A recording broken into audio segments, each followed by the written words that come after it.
Selamat sejahtera kepada Dr. Nur Fatimah selaku pensyarah khusus makroekonomi ISIO 3043. Hari ini, kami kumpulan 11 ingin membentangkan tajuk kajian kami iaitu impak pandemik COVID-19 terhadap pengangguran di Malaysia. Seterusnya, saya akan mempersembahkan abstrak. Seperti apa yang telah dimaklumkan, tajuk kumpulan kami adalah impak pandemik COVID-19 terhadap pengangguran di Malaysia. Penularan wabak COVID-19 telah memberi kesan yang amat besar terhadap sistem politik, ekonomi, dan sosial. Oleh itu, pihak kerajaan telah mengumumkan pelaksanaan Perintah Kawalan Pergerakan atau dikenali sebagai PKP bagi mengekang penularan wabak pandemik COVID-19. Hal ini menyebabkan kebanyakan syarikat terpaksa memberhentikan operasinya lalu memecat pekerjanya semasa pandemik COVID-19 kerana tidak dapat menampung kos perbelanjaan mereka. Seterusnya, kaedah kajian yang telah digunakan adalah melalui sumber internet. Berdasarkan Tijara Tenaga Buruh Jabatan Perangkaran Malaysia 2021, kadar pengangguran telah mencatatkan 3.3% pada tahun 2019 dan meningkat kepada 4.5% pada tahun 2020. Perdana Menteri kita Datuk Seri Ismail Sabri Yaakob telah membentangkan rancangan Malaysia ke-12 bagi menyelesaikan masalah pengangguran selepas pandemik COVID-19. Akhir sekali, perbincangan kumpulan kami adalah tertumpu kepada faktor-faktor berlakunya masalah pengangguran dan langkah-langkah menangani isu pengangguran di Malaysia. Seterusnya adalah pengenalan. Saya, Aisyah, akan menerangkan apa itu penganggur dan mengenai pengangguran di Malaysia. Menurut Kamus Dewan edisi keempat 2021, penganggur boleh didefinisikan sebagaimana keadaan seseorang itu tidak mempunyai pekerjaan yang disebabkan oleh kesukaran untuk mendapatkan kerja atau akibat dari pengurangan pekerja oleh kerajaan dan juga disebabkan keadaan cuaca yang tidak membolehkan sesuatu pekerjaan dilaksanakan. Pengangguran di Malaysia ini merupakan isu permasalahan yang sering dibahaskan oleh rata-rata masyarakat Malaysia.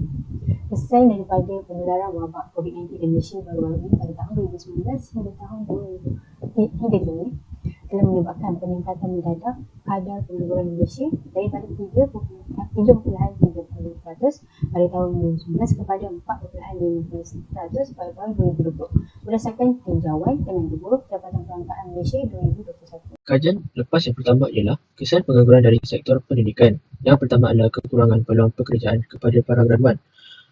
Setiap institusi pengajian tinggi dan institusi pengajian swasta akan mengeluarkan siswazah yang berjaya graduat. Dengan data secara terperinci terdapat 5.36 juta graduan pada tahun 2020. Jadi pada masa pandemik COVID-19, keadaan ini akan menyebabkan para graduan tidak dapat pekerjaan kerana kekurangan peluang pekerjaan. Jadi yang kedua adalah persaingan antara graduan. Kesannya keadaan ini juga akan berlakunya persaingan antara graduan sesama lain. Hal ini menyebabkan jumlah siswazah menganggur meningkat sebanyak 22.5 kepada 202,400 daripada 165,200 pada tahun 2019.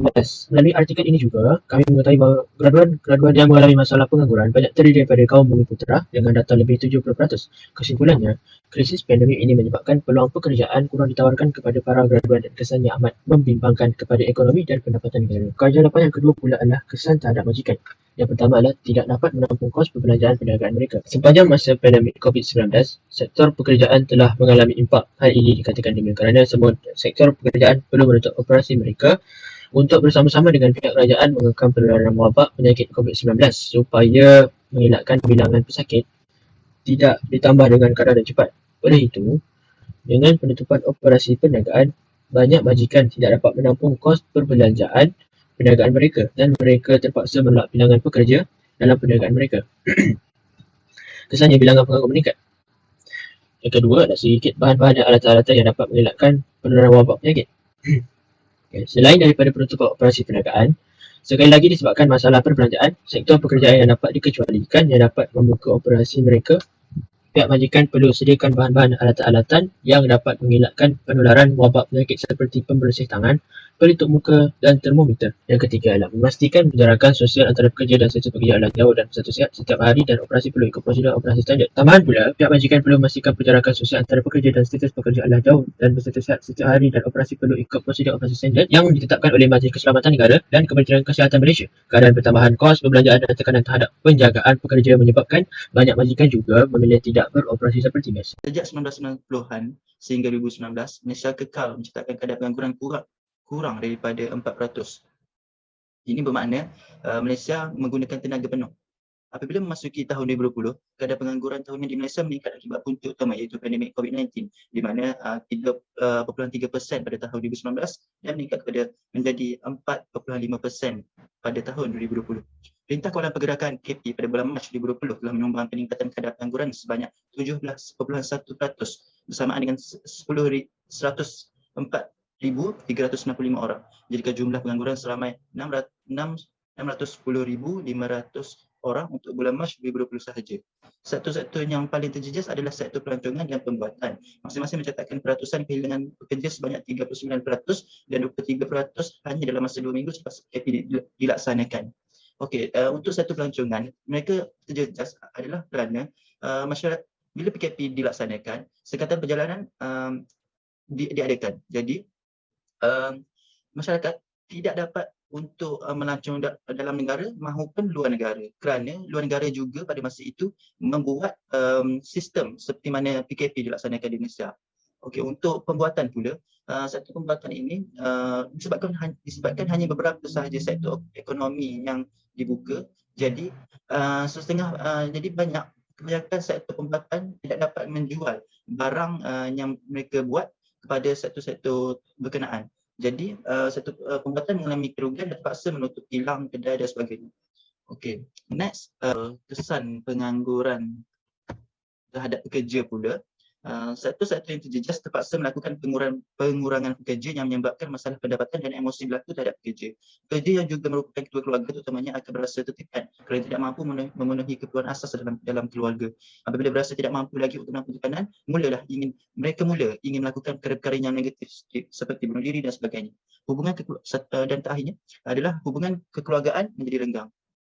Seterusnya, sehingga bahagian rancangan Malaysia ke-12. Dalam RMK 12, pihak kerajaan mengambil langkah untuk membangunkan bakat masa depan.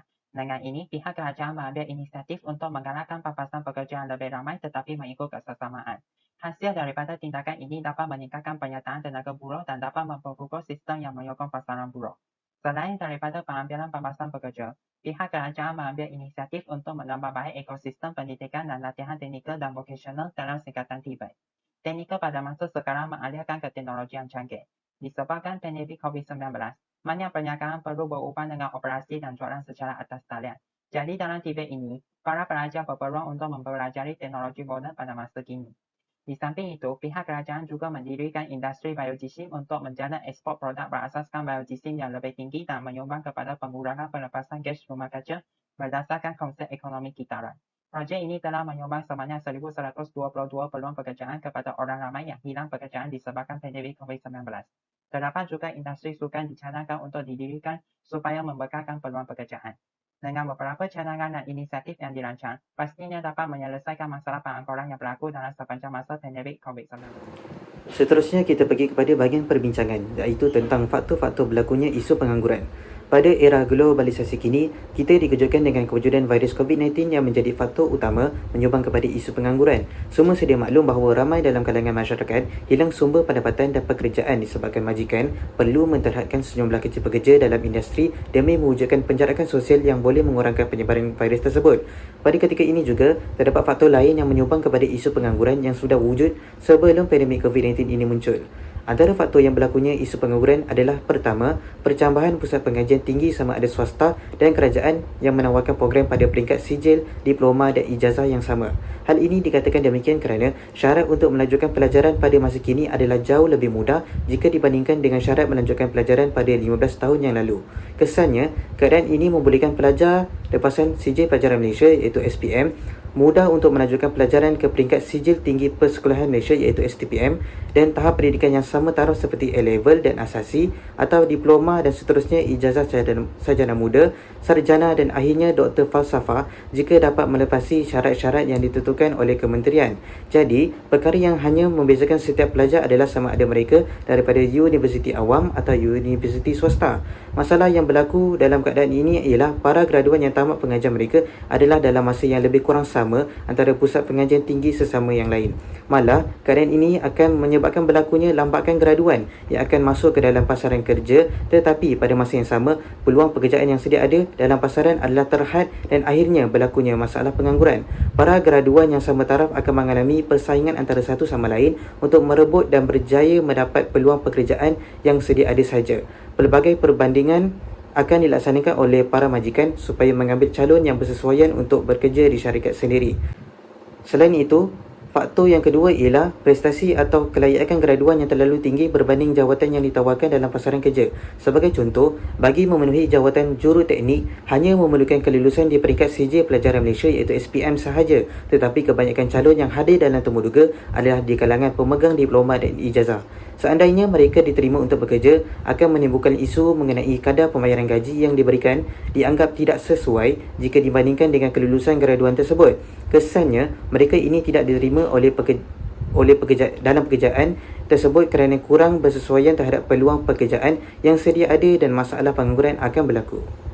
Seterusnya, sambungan bahagian perbincangan. Kewujudan kejadian pandemik COVID-19 telah mendorong jumlah pengangguran di Malaysia ke tahap yang membimbangkan terhadap semua pihak. Jumlah pengangguran yang tinggi menunjukkan kerajaan tidak dapat mengatasi kekuatan ekonomi negara kerana terlalu bergantung kepada pembangunan ekonomi negara lain seperti Amerika Syarikat.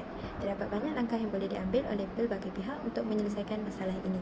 Antara cadangan langkah yang dapat dilaksanakan dalam mengatasi masalah pengangguran ialah yang pertama, pihak kerajaan boleh menyediakan sokongan kewangan yang boleh memajukan pertumbuhan pesat ekonomi. Bantuan kewangan ini mestilah besar, iaitu menelan belanja berbilion ringgit untuk lebih banyak projek pembangunan dijalankan serentak. Hal ini dikatakan demikian kerana jika semua projek pembangunan dijalankan serentak, ramai pekerja akan diperlukan dan mewujudkan lebih banyak peluang pekerjaan. Pakej kewangan ini juga perlu diurus dengan baik oleh kerajaan dengan memilih projek ekonomi yang boleh menambahkan lagi aktiviti sampingan ekonomi seperti ekonomi berasaskan teknologi dan penyelidikan tinggi. Jelas sekali, ekonomi negara akan berkembang pesat sekiranya kerajaan menyediakan pakej sokongan kewangan yang besar untuk mewujudkan peluang pekerjaan. Selain itu, antara langkah yang dapat dilaksanakan dalam mengatasi masalah pengangguran ialah pihak kerajaan dapat mengembangkan perusahaan kecil dan sederhana. Hal ini dikatakan demikian kerana pihak kerajaan boleh memberikan inisiatif kepada perusahaan kecil dan sederhana supaya mereka dapat melakukan perniagaan tanpa masalah kewangan yang dihadapi. Sebagai contoh, pihak kerajaan dapat melakukan skim pengecualian cukai, skim pengambilan kerja anak tempatan dan bimbingan kemahiran pekerja yang dibekalkan terutamanya pada masa pandemik COVID-19 ini. Dengan perkembangan perusahaan kecil dan sederhana, maka peluang pekerjaan akan diwujudkan. Kesannya dapat mengatasi masalah pengangguran. Akhir kata, pelbagai langkah telah dibuat bagi membendung masalah pengangguran di Malaysia. PKP telah mempersempit kehidupan ramai manusia yang memberi impak besar terhadap masalah pengangguran. Tetapi, pada masa yang sama, ia juga meminimumkan kadar jenayah terhadap persekitaran yang dilakukan oleh manusia yang tidak bertanggungjawab. Oleh itu, setiap manusia seharusnya perlu menerima setiap kejadian dengan pemikiran yang terbuka dan mengambil iktibar yang positif daripadanya, serta terus mengekalkan implikasi positif yang lahir di sebalik setiap kejadian dan penciptaannya. Sekian, terima kasih daripada kumpulan kami.